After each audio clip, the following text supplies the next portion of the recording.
Subscribe now and press the bell icon.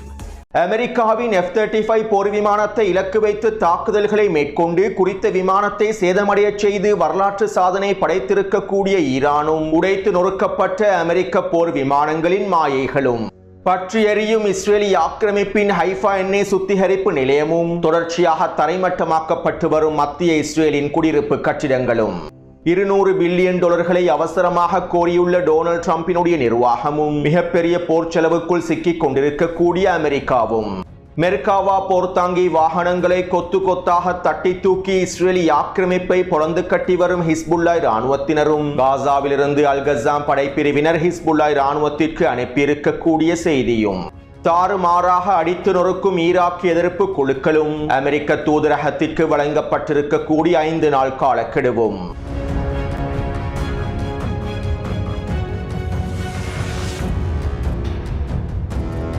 Iran வீரியமான வன்முறையான அடுத்த கட்ட போரை ஆரம்பித்ததற்கு பின்பு எதிர்ப்பச்சுக்களும் வீரியமான தாக்குதல்களை மேற்கொண்டு வருகின்றார்கள்.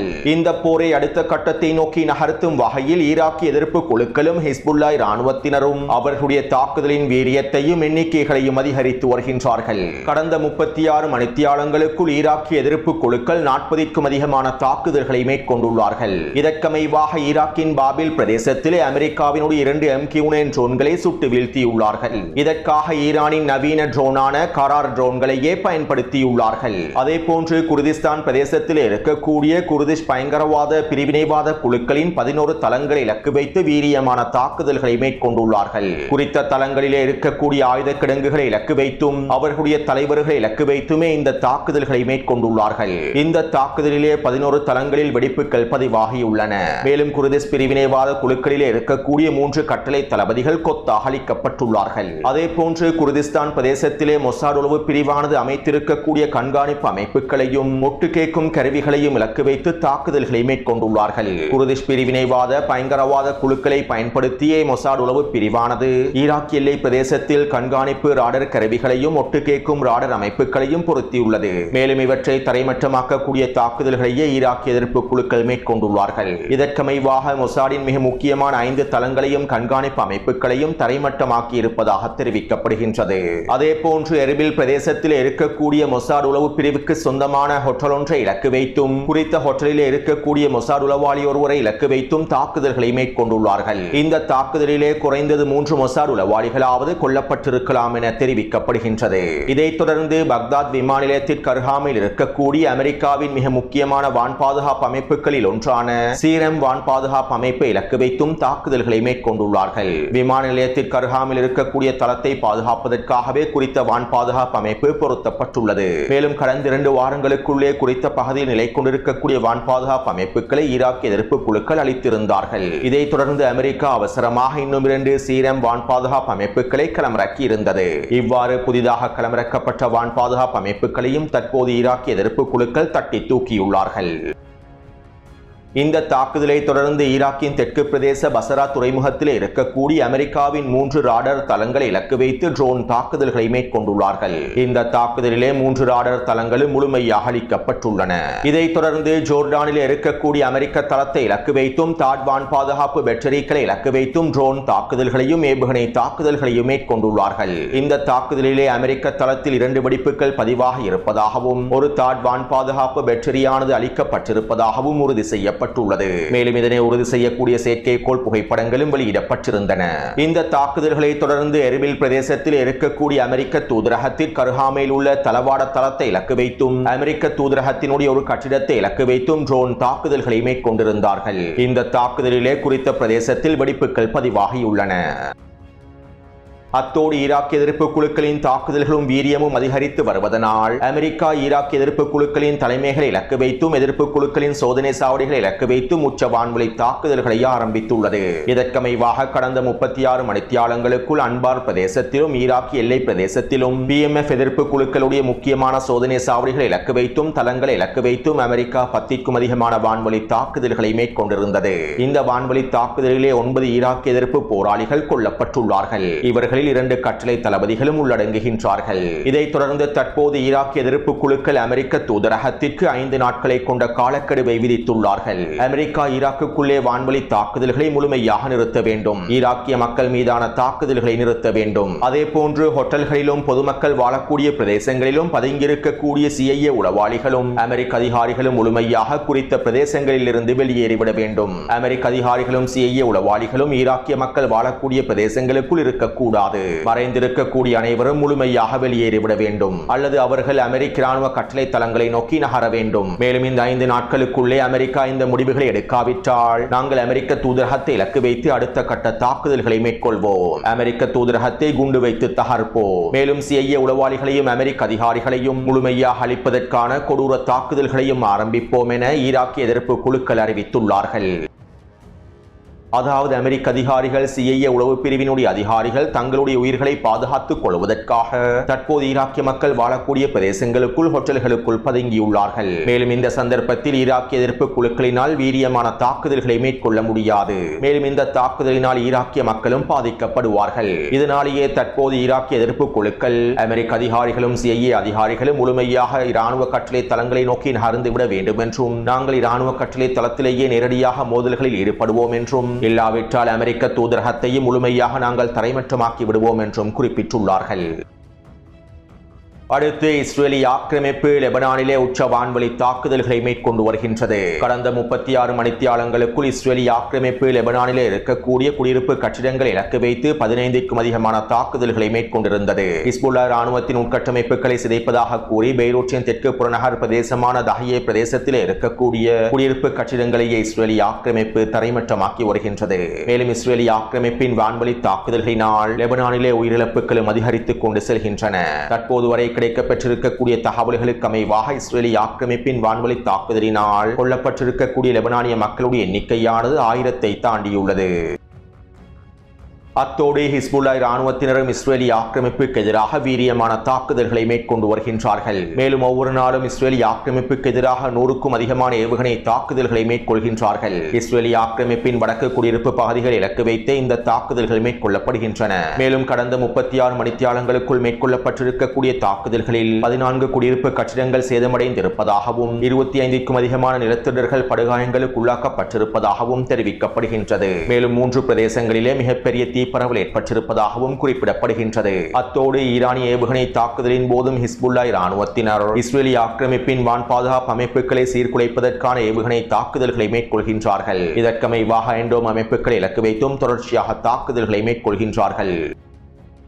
அடுத்து தரைவழி தாக்குதலிலே ஹிஸ்புல்லா ராணுவத்தினர் இஸ்ரேலிய ஆக்கிரமிப்பு ராணுவத்தினை கொத்து கொத்தாக புரந்து கட்டி வருகின்றார்கள். இதற்கமைவாக கியாம் பிரதேசத்திலே கடந்த 36 மணித்தியாலங்களுக்குள் வீரியமான மோதல்கள் நடைபெற்றுள்ளன. மேலும் இந்த மோதல்களின் போது இஸ்ரேலிய ஆக்கிரமிப்பின் தொடரணியை இலக்கு வைத்தும் தாக்குதல்கள் மேற்கொள்ளப்பட்டுள்ளன. இந்த தாக்குதல்களிலே 6 மெர்காவா போர்த்தாங்கி வாகனங்கள் கியாம் பிரதேசத்தில் மாத்திரம் அளிக்கப்பட்டுள்ளன. மேலும் ஹிஸ்புல்லா ராணுவத்தினர் மெர்காவா போர்த்தாங்கி வாகனங்களை கொத்தாக தட்டி தூக்கக்கூடிய காணொலிகளை வெளியிட்டிருந்தார்கள். இவற்றை டெலிகிராம் சேனலில் பதிவிட்டுள்ளேன். இதே போன்று தெற்கு லெபனானினுடைய டைபா பிரதேசத்திலும் வீரியமான தரைவழி மோதல்கள் நடைபெறுகின்றன. நேற்றிரவு குறித்த பிரதேசத்திலே ஹிஸ்புல்லா ராணுவத்திற்கும் இஸ்ரேலிய ஆக்கிரமிப்பு ராணுவத்திற்கும் இடையில் 6 மணித்தியாலங்களுக்கு மேலாக நேரடியான சண்டை நடைபெற்றிருப்பதாகவும் தெரிவிக்கப்படுகின்றது. மேலும் குறித்த பிரதேசத்திலே 2 மெர்காவா போர்த்தாங்கி வாகனங்களையும் ஹிஸ்புல்லா ராணுவத்தினர் அளித்துள்ளார்கள். அத்தோடு இந்த தாக்குதலிலே கொத்தாக தட்டி தூக்கப்பட்ட இஸ்ரேலிய ஆக்கிரமிப்பு சிப்பாய்களை அள்ளிச் செல்வதற்காக இஸ்ரேலிய ஆக்கிரமிப்பின் 7 ஹெலிகாப்டர்கள் களமிறங்கியுள்ளன. இந்த சந்தர்ப்பத்தில் 2 ஹெலிகாப்டர்களை இலக்கு வைத்து தாக்குதல்களையும் மேற்கொண்டுள்ளார்கள். மேலும் இந்த தாக்குதல்களை தொடர்ந்து இன்று அதிகாலை வேளையில் குறித்த பிரதேசத்திலிருந்து இஸ்ரேலிய ஆக்கிரமிப்பு பின்வாங்கி இருப்பதாகவும் தெரிவிக்கப்படுகின்றது. அதாவது தரைவழி தாக்குதலை மேற்கொண்டு இஸ்ரேலிய ஆக்கிரமிப்பினால் 1 கிலோமீட்டர் கூட முன்னேறி செல்ல முடியாத நிலைமை காணப்படுகின்றது. தெற்கு லெபனான் பிரதேசம் முழுவதையும் கைப்பற்றப் போவதாக அறிவித்த இஸ்ரேலிய ஆக்கிரமிப்பினால் எல்லை பிரதேசத்திலே 1 கிலோமீட்டர் பிரதேசத்தை கூட கடக்க முடியாத நிலைமை ஏற்பட்டுள்ளது. அடுத்து அல்கசாம் படைப்பிரிவினர் காசாவிலிருந்து ஹிஸ்புல்லா ராணுவத்திற்கு செய்தி ஒன்றை அனுப்பியிருந்தார்கள். காணொலி ஒன்றின் மூலமாகவே இந்த செய்தியை அனுப்பியிருந்தார்கள். லெபனான் எதிர்ப்பு குழுவான ஹிஸ்புல்லா ராணுவத்தில் இருக்கக்கூடிய எங்களுடைய சகோதரர்களே, நீங்கள் இந்த பணியை நிச்சயமாக முழுமையாக முடிப்பீர்கள் என நாங்கள் உறுதியாக இருக்கின்றோம் என அல்கசாம் படைப்பிரிவினர் செய்தி ஒன்றை அனுப்பியிருந்தார்கள். அதாவது இஸ்ரேலிய ஆக்கிரமிப்பின் வடக்கு பிரதேசத்தை முழுமையாக கைப்பற்றி இஸ்ரேலிய ஆக்கிரமிப்புக்கு மிகப்பெரிய தோல்வியை ஏற்படுத்தி தெற்கு லெபனான் எல்லை பிரதேசத்தை முழுமையாக ஹிஸ்புல்லா ராணுவத்தினர் கட்டுப்பாட்டுக்குள் கொண்டு வந்து இஸ்ரேலி ஆக்கிரமிப்பின் தோல்வியை உறுதி செய்வார்கள் என்பதில் அல் கஸாம் படைப்பிரிவினர் உறுதியாக இருப்பதாக அறிவித்துள்ளார்கள்.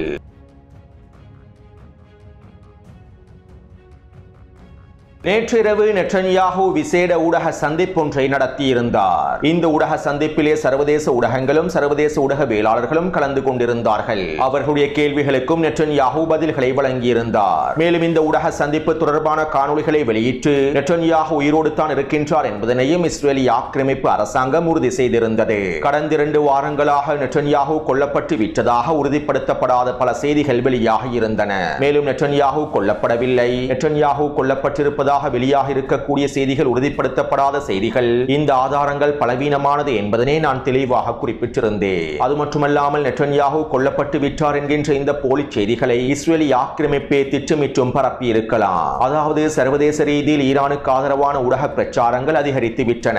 மேலும் இந்த ஊடக பிரச்சாரங்களை இஸ்ரேலி ஆக்கிரமிப்பினால் தடுத்து நிறுத்தவும் முடியவில்லை. எனவே இவ்வாறானதொரு உறுதிப்படுத்தப்படாத போலி செய்தியை இந்த ஊடகங்களின் மூலமாக வெளிப்படுத்தினால், இந்த ஊடகங்களை குறித்த பொறியில் சிக்க வைத்தால் அவர்களுடைய நம்பகத்தன்மையை சிதைத்துவிட முடியும் என இஸ்ரேலி ஆக்கிரமிப்பு திட்டமிட்டிருக்கலாம். இதனால் ஈரானுக்கு ஆதரவாக செய்திகளை வெளியிடக்கூடிய ஊடகங்கள் நம்பகத்தன்மையற்ற ஊடகங்களாக அடையாளப்படுத்தப்படும். இதைத் தொடர்ந்து இந்த ஊடகங்களின் மூலமாக வெளியிடப்படக்கூடிய ஏனைய உண்மையான செய்திகளை கூட மக்கள் உண்மை என்று நம்பவும் மாட்டார்கள். எனவே இது இஸ்ரேலி ஆக்கிரமிப்புக்கு எதிராக செயற்படக்கூடிய ஊடகங்களுக்கு வைத்திருக்கக்கூடிய ஒரு பொறியாகும். மேலும் இந்த பொறியிலே அதிகளவான ஊடகங்கள் சிக்கிக் கொண்டார்கள். நெட்டன்யாஹூ கொல்லப்பட்டு விட்டார், அவர் மரணமடைந்து விட்டார் என அதிகளவான ஊடக பிரச்சாரங்களை மேற்கொண்டார்கள். உறுதிப்படுத்தப்படாத தகவல்களை வெளிப்படுத்தி மிகப்பெரிய பிரச்சாரங்களை மேற்கொண்டார்கள். இறுதியில் தற்போது இந்த பிரச்சாரங்கள் அனைத்தும் போலி பிரச்சாரங்கள் என உறுதியாகிவிட்டன. அது மட்டுமல்லாமல் குறித்த ஊடகங்களின் நம்பகத்தன்மையும் கேள்விக்குறியாகிவிட்டன. இதற்கு பிறகு குறித்த ஊடகங்கள் ஈரான் தொடர்பான உண்மையான தகவல்களை வெளியிட்டாலும் ஏனையவர்கள் நம்ப மாட்டார்கள். எனவே இது இஸ்ரேலி ஆக்கிரமிப்பின் ஊடக பிரச்சாரத்திற்கு மிகப்பெரிய வெற்றியாக மாறிவிடும். உண்மையில் அதிகமானோர் ஜியோனிஸ் ஆக்கிரமிப்பின் சூழ்ச்சி திட்டங்களை புரிந்து கொள்வதில்லை. அதிகளவான ஊடகவியலாளர்களும் இவற்றிலே கவனம் செலுத்துவதில்லை. எதிரியின் தந்திரங்களையும் எதிரியின் நோக்கத்தையும் ஆக்கிரமிப்பினுடைய திட்டங்களையும் புரிந்து கொள்ளாமல் ஜியோனிஸ் ஆக்கிரமிப்பின் ஊடக பிரச்சாரத்தை முறியடிக்க முடியாது என்பதனையும் இந்த ஊடகவியலாளர்கள் புரிந்து கொள்வதில்லை.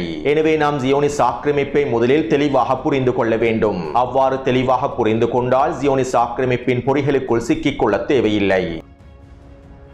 அடுத்து நேற்றிரவு நடைபெற்ற ஊடக சந்திப்பிலே நெட்டன்யாஹூ இவ்வாறு தெரிவித்தார். ஈரானின் எரிவாயு தளங்கள் மீதான எண்ணெய் தளங்கள் மீதான தாக்குதல்களை இஸ்ரேல் தனியாகவே மேற்கொண்டது. நாங்கள் எங்களுடைய தனிப்பட்ட முடிவுகளுக்கு அமைவாகவே குறித்த தளத்தை இலக்கு வைத்து தாக்குதல்களை மேற்கொண்டோம். மேலும் இதற்கு பிறகு குறித்த எரிவாயு தளங்கள் இலக்கு வைத்து தாக்குதல்களை மேற்கொள்ள வேண்டாம் என டொனால்ட் ட்ரம்ப் எங்களுக்கு கோரிக்கை விடுத்துள்ளார். இதற்கமைவாக தற்போது நாங்கள் ஈரானின் எண்ணெய் தளங்கள் மற்றும் எரிவாயு தளங்கள் மீதான தாக்குதல்களை இடைநிறுத்தியுள்ளோம். அமெரிக்காவுக்கும் எங்களுக்கும் இடையிலான உறவுகள் சிறப்பாகவே இருக்கின்றன. டொனால்ட் ட்ரம்போடு நாங்கள் ஒருங்கிணைந்து செயற்படுகின்றோம். மேலும் அமெரிக்கர்கள் ஹெர்மோஸ் ஜலசந்தி பிரதேசத்தை முழுமையாக விடுவிப்பார்கள். ஹெர்மோஸ் ஜலசந்தி பிரதேசத்தை ஈரானிய கட்டுப்பாட்டிலிருந்து மீட்டெடுப்பதற்கு அமெரிக்காவுக்கு எல்லா விதமான திறன்களும் இருக்கின்றன. மேலும் அமெரிக்கர்கள் ஹெர்மோஸ் ஜலசந்தி பிரதேசத்தை மீட்டெடுத்ததும் எண்ணெய் விலையானது பாரிய அளவில் குறைந்துவிடும் என்று நான் நினைக்கின்றேன். நாங்கள் இந்த மத்திய கிழக்கு பிராந்தியத்தை முழுமையாக மாற்றி அமைப்போம். இதற்கமைவாக ஈரானுக்குள்ளே ஆட்சி மாற்றத்தை ஏற்படுத்துவதற்கான முயற்சிகளை மேற்கொண்டு வருகின்றோம். மேலும் ஈரானிய அரசாங்கம் வீழ்த்தப்படாமலும் இருக்கலாம், ஆனால் அவர்கள் பலவீனமானவர்களாகவே இருப்பார்கள். மேலும் ஈரான் இஸ்லாமிய குடியரசை பலவீனப்படுத்துவதற்கான தாக்குதல்களை நாங்கள் மேற்கொண்டு வருகின்றோம். ஈரானிய மக்கள் ஈரானிய அரசாங்கத்தை வீழ்த்துவதற்கு வீதிகளில் களமிறங்க வேண்டும். ஈரானிய மக்களுடைய கைகளிலேயே இது காணப்படுகின்றது என நெட்டன்யாஹூ கருத்துக்களை வெளியிட்டிருந்தார். அதாவது ஈரானுக்கு எதிராக என்ன செய்வதென்று தெரியாமல், ஹெர்மோஸ் ஜலசந்தி பிரதேசத்தினை கட்டுப்படுத்த முடியாமல் விரக்தி அடைந்து மன அழுத்தத்தினால் பாதிக்கப்பட்ட டொனால்ட் ட்ரம்பும் நெட்டன்யாஹூவும் ஈரானுக்கு உச்சழுத்தத்தை வழங்கும் நோக்கத்தோடு ஈரானினுடைய எரிவாயு மற்றும் எண்ணெய் தளங்கள் இலக்கு வைத்து தாக்குதல்களை மேற்கொண்டார்கள். ஆனால் இந்த தாக்குதலை தொடர்ந்து ஈரான் மத்திய கிழக்கில் இருக்கக்கூடிய அமெரிக்க நிறுவனங்களுக்கு சொந்தமான அமெரிக்க நிறுவனங்களின் முதலீடுகளை கொண்டிருக்கக்கூடிய எண்ணெய் தளங்கள் இலக்கு வைத்தும் எரிவாயு தளங்கள் இலக்கு வைத்தும் தாக்குதல்களை மேற்கொண்டது. கத்தாரில் இருக்கக்கூடிய LNG தளத்தை இலக்கு வைத்தும் சவுதி அரேபியாவுடைய எண்ணெய் சுத்திகரிப்பு நிலையங்களை இலக்கு வைத்தும் தாக்குதல்களை மேற்கொண்டது. மேலும் இந்த தாக்குதல்களை டொனால்ட் ட்ரம்பும் நெட்டன்யாஹூவும் எதிர்பார்க்கவில்லை. இதனால் டொனால்ட் ட்ரம்ப் அவசரமாக பழியை நெட்டன்யாஹூவின் மீது சுமத்தினார். நெட்டன்யாஹூ பழியை ஏற்றுக்கொண்டார். மேலும் நெட்டன்யாஹூ ஹெர்மோஸ் ஜலசந்தி பிரதேசத்திலே களமிறங்கப் போவதில்லை என்பதனையும் குறித்த கருத்துக்களின் மூலமாக உறுதிப்படுத்தியுள்ளார். ஹெர்மோஸ் ஜலசந்தி பிரதேசத்திலே அமெரிக்கர்கள் களமிறங்குவார்கள். ஹெர்மோஸ் ஜலசந்தி பிரதேசத்தை அமெரிக்கா மீட்டெடுக்கும் என்று நெட்டன்யாஹூ கூறியிருப்பது இஸ்ரேல் ஹெர்மோஸ் ஜலசந்தி பிரதேசத்தில் களமிறங்காது என்பதனை உறுதி செய்துள்ளது. ஏனென்றால் நெட்டன்யாஹூ ஹெர்முஸ் ஜலசந்தி பிரதேசத்தில் களமிறங்குவதற்கு பயப்படுகின்றார். மேலும் நெட்டன்யாஹூ ஹெர்முஸ் ஜலசந்தி பிரதேசத்தில் அமெரிக்கர்களை பலி கொடுப்பதற்கே தீர்மானித்துள்ளார். இதனாலேயே ஹெர்முஸ் ஜலசந்தி பிரதேசத்தில் நெட்டன்யாஹூ களமிறங்கப் போவதில்லை என்பதனை அறிவித்துள்ளார். அத்தோடு இந்த போரின் ஆரம்பத்தில் ஈரானிய ஆட்சியை முடிவுக்கு கொண்டு வருவோம் என்று கூறிய நெட்டன்யாஹூ தற்போது ஈரானிய மக்கள் தான் ஈரானிய அரசாங்கத்தை வீழ்த்த வேண்டும் என கோரிக்கைகளை முன்வைக்கின்றார். மேலும் நெட்டன்யாஹூவினுடைய இந்த கருத்துக்கள் அவருடைய தோல்வியை உறுதிப்படுத்துகின்றது. அடுத்து இந்த போர் ஆரம்பிக்கப்பட்டு 4 நாட்களுக்குள் டொனால்ட் ட்ரம்பினுடைய நிர்வாகம் $50 பில்லியன் தருமாறு கோரிக்கைகளை முன்வைத்திருந்தது. 4 நாட்களுக்குள்ளே போர் செலவுகள் அதிகரித்ததனால் டொனால்ட் ட்ரம்பினுடைய நிர்வாகம் $50 பில்லியன் கோரியிருந்தது. மேலும் தற்போது 3 வார போர் நிறைவடைந்திருக்கக்கூடிய நிலைமையில் டொனால்ட் ட்ரம்பினுடைய நிர்வாகம் $200 பில்லியன் கோரியுள்ளது. ஈரானுக்கு எதிரான போர் செலவுகள் அதிகரித்திருப்பதனால் இன்னும் 2 வாரங்களுக்கு இந்த போரை நீடிப்பதற்கு $200 பில்லியன் தேவைப்படுகின்றது என டொனால்ட் ட்ரம்பினுடைய நிர்வாகம் கோரிக்கைகளை முன்வைத்துள்ளது. அத்தோடு இது தொடர்பாக ஈரானின் வெளியுறவுத்துறை அமைச்சர் இவ்வாறு தெரிவித்தார். இன்று ஈரானுக்கு எதிரான போரை தொடர்வதற்கு டொனால்ட் ட்ரம்பின் நிர்வாகம் $200 பில்லியன் கோரியுள்ளது. இவை அனைத்தும் அமெரிக்க மக்களுடைய பணமாகும். மேலும் இது பனிப்பாறையின் உச்சி மாத்திரம்தான். இந்த போர் பல மாதங்களுக்கு நீடிக்கும் போது டொனால்ட் ட்ரம்பினுடைய நிர்வாகம் அமெரிக்க மக்களுடைய பணத்தை முழுமையாக வீணடித்துவிடும். எனவே அமெரிக்கர்கள் இதனை தெரிந்து கொள்ள வேண்டும் என ஈரானினுடைய வெளியுறவுத்துறை அமைச்சர் அப்பாஸ் அரக்சி அவர்கள் தெரிவித்தார். அடுத்து ஈரான் அதிரடியான தாக்குதல்களை தொடர்ச்சியாக மேற்கொண்டு வருகின்றது. இதற்கமைவாக நேற்றிரவு இஸ்ரேலி ஆக்கிரமிப்பின் ஹைஃபா துறைமுகத்தை இலக்கு வைத்தும் ஹைஃபா எண்ணெய் தளத்தை இலக்கு வைத்தும் வீரியமான தாக்குதல்களை மேற்கொண்டிருந்தது. கிட்டத்தட்ட 5க்கும் அதிகமான ஏவுகணை தாக்குதல்கள் மேற்கொள்ளப்பட்டிருந்தன. இந்த தாக்குதலிலே ஹைஃபா எண்ணெய் சுத்திகரிப்பு நிலையம் சேதமடைந்துள்ளது. இதனால் குறித்த பிரதேசத்தில் மின்சார தடைகளும் ஏற்பட்டுள்ளன. அது மட்டுமல்லாமல் ஹைஃபா எண்ணெய் சுத்திகரிப்பு நிலையத்தின் மிக முக்கியமான 2 பிரதேசங்கள் முழுமையாக தரைமட்டமாக்கப்பட்டிருப்பதாக தெரிவிக்கப்படுகின்றது. இதனால் இஸ்ரேலிய ஆக்கிரமிப்பின் எண்ணெய் உற்பத்தியும் தற்போது மிகப்பெரிய சிக்கலுக்குள் தள்ளப்பட்டுள்ளது. அடுத்து ஈரானிய வான்பரப்பிற்குள்ளே நுழைந்து அமெரிக்காவினுடைய F-35 போர் விமானம் ஒன்றை இலக்கு வைத்து ஈரானிய வான் பாதுகாப்பு படையினர் தாக்குதல்களை மேற்கொண்டுள்ளார்கள். மேலும் இந்த தாக்குதலிலே F-35 போர் விமானம் இலக்கு வைக்கப்பட்டுள்ளது. இதை உறுதிப்படுத்தக்கூடிய காணொளிகளையும் ஈரானிய இராணுவத்தினர் வெளியிட்டிருந்தார்கள். இதை டெலிகிராம் சேனலில் பதிவிட்டுள்ளேன். மேலும் குறித்த தாக்குதலிலே F-35 போர் விமானம் சேதமடைந்துள்ளது. இதைத் தொடர்ந்து அவசரமாக சவுதி அரேபியாவில் இருக்கக்கூடிய அமெரிக்க கட்டளை தளத்தில் குறித்த போர் விமானம் தரையிறக்கப்பட்டுள்ளது. அத்தோடு F-35 போர் விமானத்தை இலக்கு வைத்து இதற்கு முன்பு யாருமே தாக்குதல்களை மேற்கொண்டதில்லை. இதுவரைக்கும் அமெரிக்காவின் ஒரு F-35 போர் விமானம் கூட சுட்டு வீழ்த்தப்பட்டதில்லை. இதனால் தற்போது வரலாற்றிலேயே முதல் முறையாக ஈரானிய வான் பாதுகாப்பு படையினர் F-35 போர் விமானத்தை இலக்கு வைத்து தாக்குதல்களை வெற்றிகரமாக மேற்கொண்டுள்ளார்கள். மேலும் இது F-35 போர் விமானத்திற்கான பங்கு சந்தையிலும் மிகப்பெரிய தாக்கத்தை ஏற்படுத்தியுள்ளது. அது மட்டுமல்லாமல் அமெரிக்க போர் விமானங்களின் மாயைகளையும் உடைத்தெறிந்துள்ளது. அடுத்து கடந்த 12 மணித்தியாலங்களாக அடிமை அரபு நாடுகளில் இருக்கக்கூடிய அமெரிக்க நலன்களுக்கு எதிராகவும் அமெரிக்க தளங்களுக்கு எதிராகவும் தாக்குதல்கள் மேற்கொள்ளப்பட்டு வருகின்றன. Bahrain, Kuwait, Saudi Arabia, Qatar என தொடர்ச்சியான தாக்குதல்கள் மேற்கொள்ளப்படுகின்றன. இவை தொடர்பான தகவல்களை அடுத்த காணொளியில் பதிவிடுகின்றேன். தொடர்ந்தும் என்னுடன் இணைந்திருங்கள். நன்றி, வணக்கம். Subscribe now and press the bell icon.